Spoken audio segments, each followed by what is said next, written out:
Donald Trump's worst nightmare came true last night after a massive star-studded rally for Vice President Kamala Harris derailed the remaining momentum of his campaign, making him look weaker and smaller than ever. And we also see an exodus of Republican leaders in swing states away from Donald Trump. They are now publicly endorsing Vice President Kamala Harris. My name is Brett Meiselas here with the MeidasTouch Network. Remember to hit subscribe and help us get to 3.5 million subscribers. Vice President Harris held a mega rally on Thursday with her momentum surging at the exact right time. Bruce Springsteen was there, Barack Obama, Tyler Perry, Samuel L. Jackson, Raphael Warnock, John Ossoff, and the massive crowd of more than 20,000 people was fired up. I mean, take a look at this crowd. This was in Georgia hours before the event even began. You could see the energy for yourself right there. And now let's look at what that crowd looked like when former President Barack Obama took the stage. Check this out.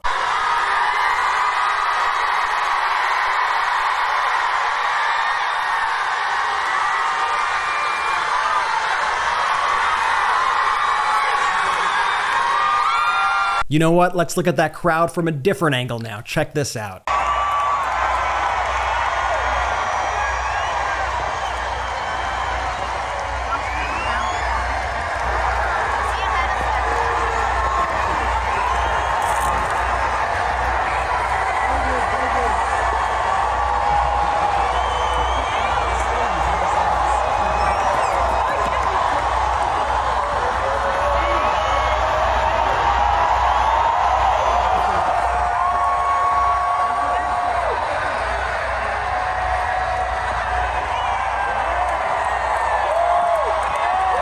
Now let's just do a little comparison, okay? Let's look at Vice President Harris's rally in Georgia yesterday. Then let's look at Donald Trump's rally the day before in Georgia.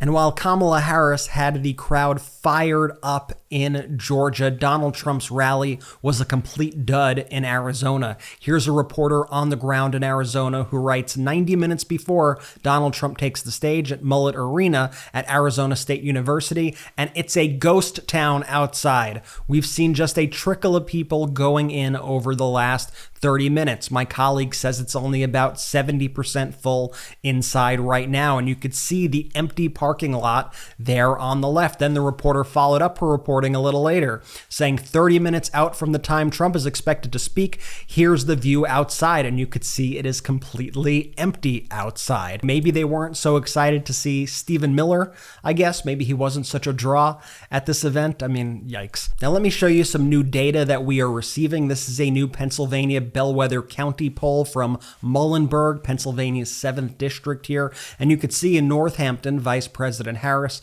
up 51% to Trump's 47%. In Lehigh, Harris up 52% to Trump's 45%.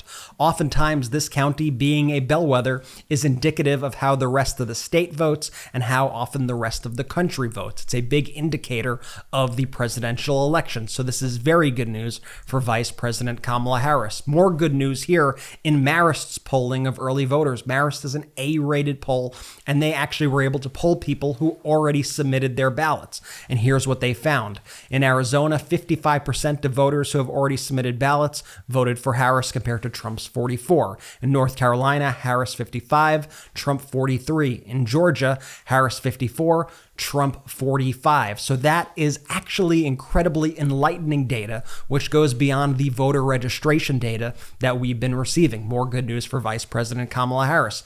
Meanwhile, like I was talking about before, Donald Trump's rally, a complete dud, a complete mess. Donald Trump was in Arizona where he confused Afghanistan and Ukraine. He called his own voters fat ass. He confused ICE with ISIS. It was just a complete and total mess. Here's Donald Trump calling his own voters fat ass. And Jane, your husband sitting on the sofa, watching something.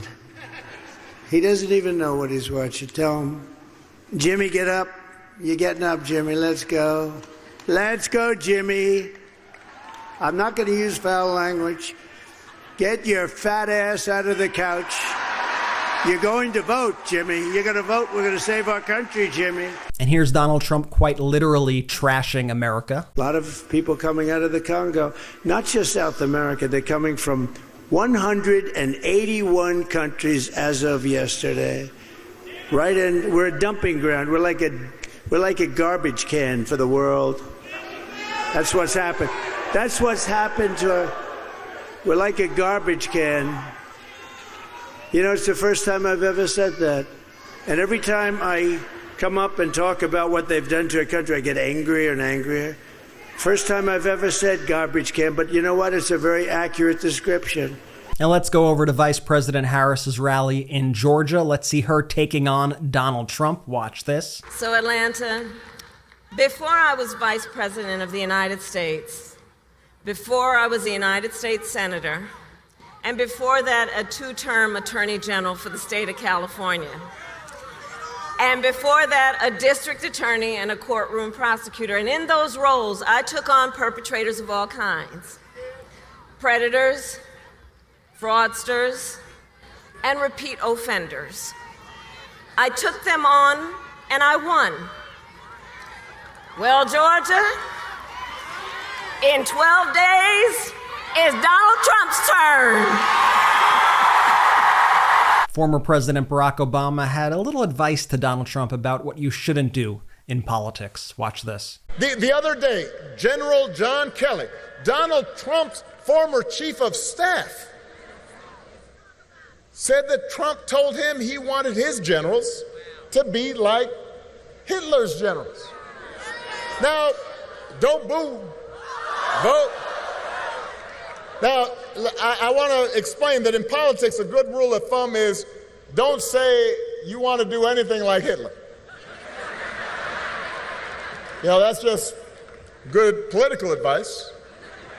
And Trump was asked again yesterday about this bombshell story about Trump praising and adoring Hitler and wanting his generals to be like Hitler's generals. So Trump did what he always does, and he trashed our military and trashed his own chief of staff, who was one of our revered military generals. Watch this. I want to give you a chance to respond to your former chief of staff, John Kelly, directly. He said some things about you, essentially accusing you of disparaging American soldiers in an Atlantic article. When's the last time you talked to him, and how would you like to respond? Years ago, I fired him.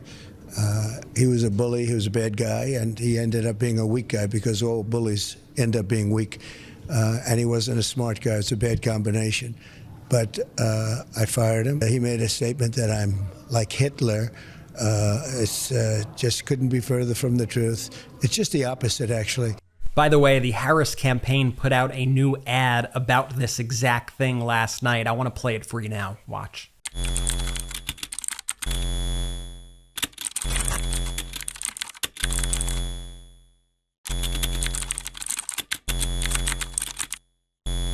Do you think he's a fascist? He certainly falls into the general definition of a fascist. It's a far-right, authoritarian, ultra-nationalist political ideology and movement characterized by a dictatorial leader.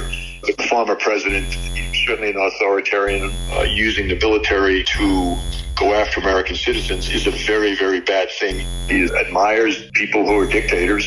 He commented more than once that Hitler did some good things, too. If he was left to his own devices, would he be a dictator if he didn't have people around him?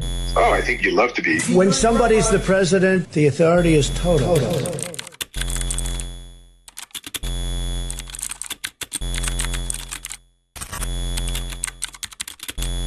I'm Kamala Harris, and I approve this message.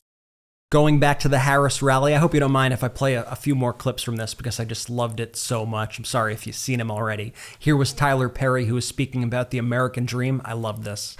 You want to hear something about an American dream? Fort McPherson was once a Confederate Army base where there were Confederate soldiers trying to plot and plan on how to keep 3.9 million Negroes enslaved. Now that land is owned by me.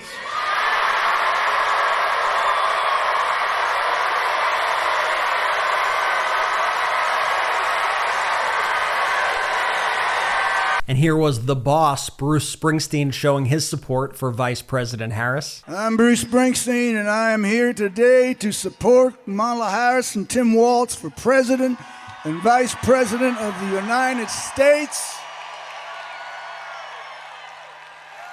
and to oppose Donald Trump and J.D. Vance. Now, here's why. I want a president who reveres the Constitution, who does not threaten but wants to protect and guide our great democracy, who believes in the rule of law and the peaceful transfer of power, who will fight for a woman's right to choose, and who wants to create a middle-class economy that will serve all our citizens. There is only one candidate in this election who holds those principles dear: Kamala Harris. She's running to be the 47th president of the United States. Donald Trump is running to be an American tyrant. He does not understand this country, its history, or what it means to be deeply American. And that's why November 5th, I'm casting my vote for Kamala Harris and Tim Walz. I urge all of you who believe in the American way to join me. Thank you. All right, and I got to play Samuel L. Jackson. They say you can always tell a Morehouse man, but you can't tell him much. But you can trust a Morehouse man to tell you the truth.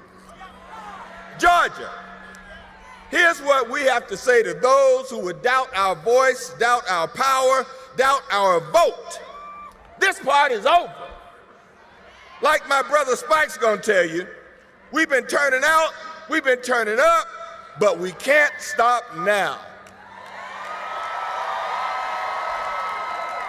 Georgia, we got 12 days to choose which way our country is gonna go from here. Which way our future is gonna go from here. That's why I'm so fired up to be here with y'all.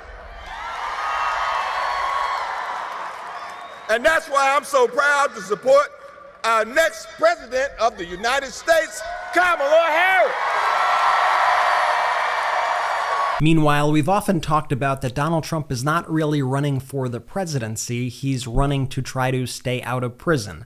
And he is basically telling us this at this point. Donald Trump was on the Hugh Hewitt radio show yesterday, and he said he would, quote, fire special counsel Jack Smith within 2 seconds if he were elected. In a separate interview with WABC Radio, Trump said, quote, we should throw Jack Smith out with them, the mentally deranged people.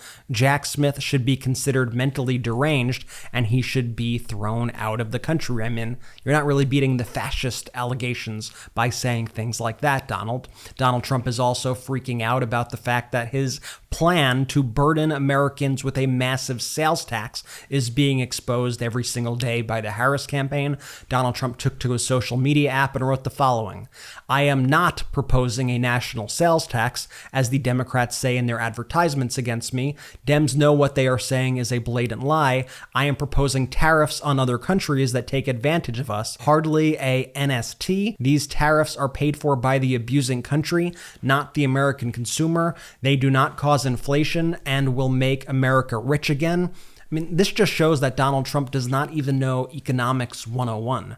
The definition of a tariff is that it is a tax on imported goods that is paid for by the businesses purchasing those imported goods, and those costs are passed on to the consumer. It is quite literally a tax on American corporations that's passed on to American customers, which raises prices for Americans. It is not a tax on the other country at all whatsoever. Economic analysts are finally breaking down Donald Trump's plans, and they're showing how devastating Trump's plans would be for the economy. For example, economic analyst Steve Ratner on MSNBC showed that Trump's plan would cut the GDP by 8.9%, so we would be looking at something between a recession and a depression if Donald Trump gets his way. Watch. So let's move to your second chart about what a Trump plan would actually do to the economy if implemented the way he's pitching it. Yeah, so why are these economists so opposed to Trump's plan? Because the economic effects would be pretty terrible. This is a study done by Bloomberg Economics, and they found that Harris's plan did not have much change in either the GDP or inflation, which in a sense is a good thing at this point. But look at what Trump's plan would do. Trump's plan would cut the GDP by 8.9%. And let me put that in perspective for you. This is roughly twice the amount that the GDP went down during the financial crisis. Wow. So we would be looking at something between a recession and a depression. And interestingly, as I'm sure people know because we've talked about this many times, the tariffs would cause certainly a part of this. But the biggest cause, actually, of this drop are the mass deportations that Trump is talking about, because he would take huge pieces of our labor force out of the country, send them back or send them somewhere else, and the result would be business wouldn't have labor. They wouldn't be able to produce things, and you'd have this enormous economic contraction. So this is something we've never seen before in terms of scoring a set of policy proposals from a presidential candidate. The other reason why Harris seems to be doing better, or maybe doing better for her economic thoughts relative to Trump, is maybe people are figuring out what's actually in these two plans. And one of the most important things in these two plans are the differences in their tax proposals. Harris's tax proposal would raise incomes for people at the bottom 20%, for people in the 20 to 40% percentile by fairly significant amounts. She would raise taxes for people at the higher incomes down here, in the 99 to 100 and the 95 to 99. Trump does the opposite. He raises after-tax incomes for people at the highest incomes up here. And believe it or not, if you're at the bottom, Trump's tax plan would actually increase your taxes slightly. And CNBC has also been reporting on this. They reported on a conservative study showing that Trump's tariffs would be potentially one of the biggest tax hikes in decades. Watch this. New estimates of the revenue raised from former President Trump's proposed tariffs would make it potentially one of the biggest tax hikes in decades. And senior economics reporter Steve Leisman joins us with the details. Hey, Steve. Morning, Joe. Yeah, the Conservative American Enterprise Institute says the tariffs proposed by former President Trump, 20% on all imports to the U.S. across the board, would cost Americans as much as $3.9 trillion. Kyle Parmalu, senior fellow at AEI, says that would amount to one of the biggest tax hikes since at least the 1980s. He says it would be like any other tax increase. It will have a negative impact on growth and employment and also hurt U.S. exporters. Now, President Trump has said that the tariffs are paid by foreign companies and would boost U.S. growth by bringing manufacturing back to the U.S. Most economists from the right and the left disagree. And I think that's why we're starting to see so many Republicans break away from Donald Trump and back Vice President Kamala Harris, because there is nothing conservative about Donald Trump, whether you're speaking about his fascist tendencies, his blatant fascism and authoritarianism, or you're speaking about his tax policy, what he wants to do to the economy. There is nothing conservative about what Donald Trump is doing. So I want to show you this clip. This is the mayor of historically Republican Waukesha, Wisconsin, who says that he is going to be voting for Vice President Harris. Watch this. It's difficult. I mean, the easy thing to do is to just not say anything. Waukesha Mayor Sean Riley grew up Republican and voted that way for most of his adult life. I also feel just in my heart that this is something that I need to come out and saying something that might upset the people who put him in office. I am going to be voting for Vice President Harris to become our next president. And he's not the only one in Wisconsin who's come out to say a similar thing. Wisconsin Republican State Senator Rob Cowles said he is voting for Vice President Kamala Harris. Watch. I probably should have done this sooner, but there was concern, about blowback and public safety and all that. So I'm going to be ready for that, and I really think this is the most important, one of the most important things I've done, and hopefully people will accept that and listen to me. Those that have trusted me and believed in me will think about that, and if they're undecided, that we have to make a change here, and Trump has to be defeated, and we have to protect the Constitution, and the country will go on. And in Michigan, former Republican Congressman Fred Upton said that he's never voted for a Democrat, but he'll be voting for Vice President Harris. Check this out. I was in Congress when Trump got elected for the first time in 26, the only time. As soon as he started his run for president, something in our politics, however, began to change. There have always been fierce disagreements between lawmakers, let's face it. But there have always been impassioned fights about policy. But with Trump in charge, politics was more personal, more angry, and more divided than ever before. During my time in public service, I was proud of my bipartisan record. But with Trump, it became so much more difficult to find compromise across the aisle and solve problems for our constituents. Our work should be based on civility and good government, not the nasty attacks and hateful rhetoric that Trump represents. This new era for our politics became violently clear on January 6th. I was there in the Capitol when rioters, encouraged by former President Trump, stormed the building, tried to overturn the results of a free and fair election. I spent time with Capitol police officers, one from my district, who stepped up to make sure that we were safe. I saw this tragedy with my own eyes, and I truly believe that it will go down as one of the darkest moments in the history of our nation.